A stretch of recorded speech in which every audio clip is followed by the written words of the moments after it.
खुशामदीद दोस्तों, आप सबका स्वागत है। मैं हूं डॉक्टर इश्तियाक अहमद।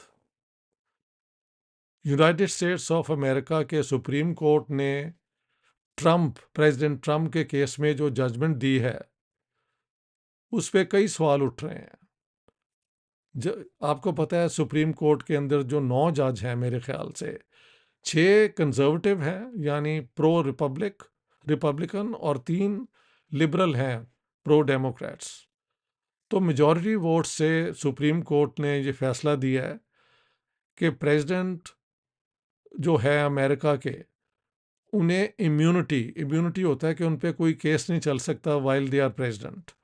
उन्हें इम्यूनिटी है, लेकिन ऑफिशियल एक्शंस में, अनऑफिशियल में नहीं।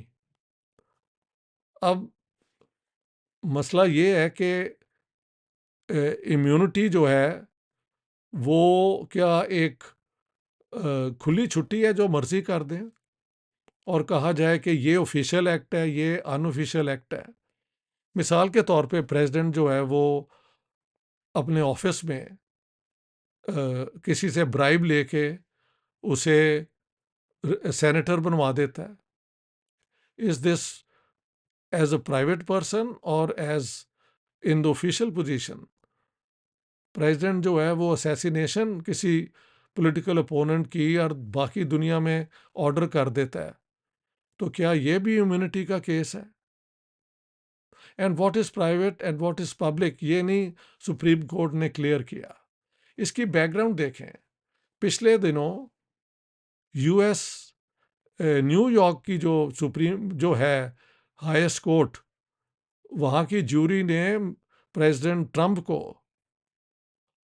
करप्शन के चार्जेस पे हर काउंट पे गिल्टी करार दिया, यानी कि वो उसके अंदर वो गिल्टी है, मुजरिम है। इस जजमेंट के बावजूद सुप्रीम कोर्ट में जाके ट्रंप ने सुप्रीम कोर्ट ने ये पोजीशन दे दी है। अब नया इलेक्शन होने वाला है अमेरिका के अंदर, और जब तक ये भी क्लियर ना किया जाए कि अनऑफिशियल कौन से रोल्स थे, और उस पर इंक्वायरी जब होगी, निचले कोर्ट्स में से पूरी इंक्वायरी होगी और ट्रंप की जो लॉयर्स की टीम है वहाँ पे हर इशू पे वो उसको रोकने की कोशिश करेंगे, तो ये कई साल लग सकते हैं। तब तक प्रेसिडेंशियल इलेक्शन भी हो जाएगा। तो लगता है कि for all practical purposes Trump is a candidate for the Republican party for the forthcoming election later this year. Very interesting. अब ये भी देखना है कि दुनिया के लिए इस किस्म की जो चेंज है वो उसके क्या इम्प्लीकेशंस हैं। अगर ट्रंप इलेक्ट हो जाते हैं तो मैं समझता हूँ यूक्रेन की जंग कम से कम ख़त्म हो जाएगी।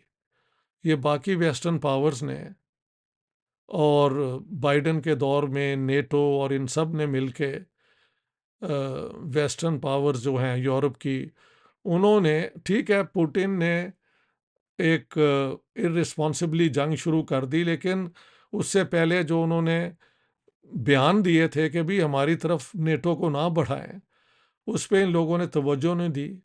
और ये जंग अब तीसरे साल में शायद है और इतनी तबाही हुई है, रोज़ हम देखते हैं उसके ऊपर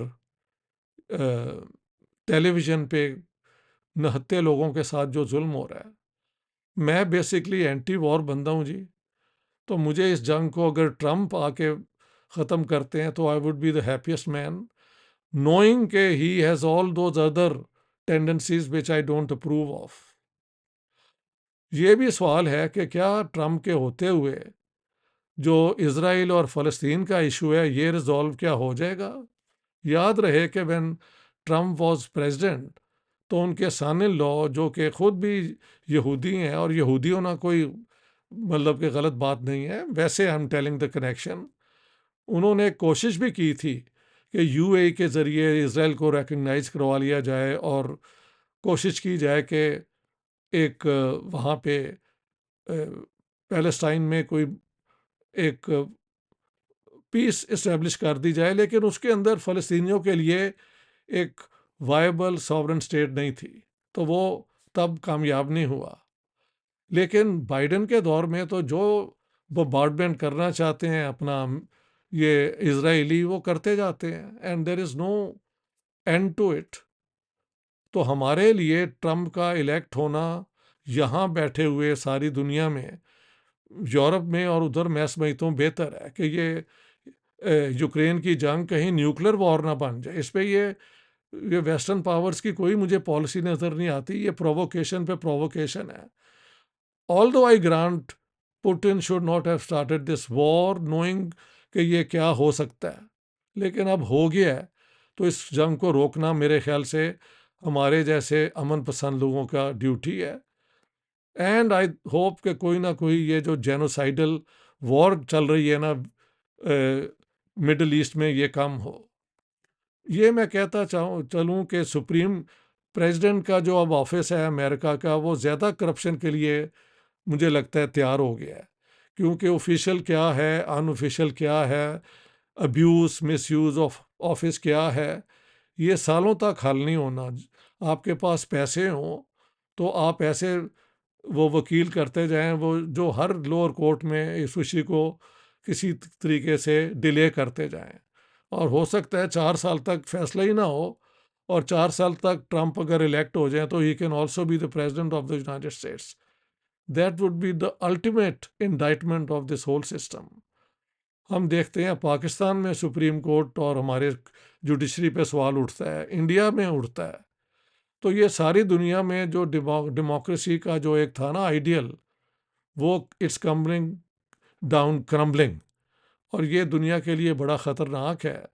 और हम सबको मिलके इसके ऊपर सोचना चाहिए कि कैसे अमन यानी पीस को इस्टेब्लिश किया जाए और जमहूरियत को कायम रखा जाए, ओपन सोसाइटी रहे, और हम सोशल रिफॉर्म गरीबों के लिए, नहत्तों के लिए जो है ना इशू लेफ्ट का, उसको हम कामयाब करें। बहुत बहुत शुक्रिया दोस्तों, thank you very much for your kind attention.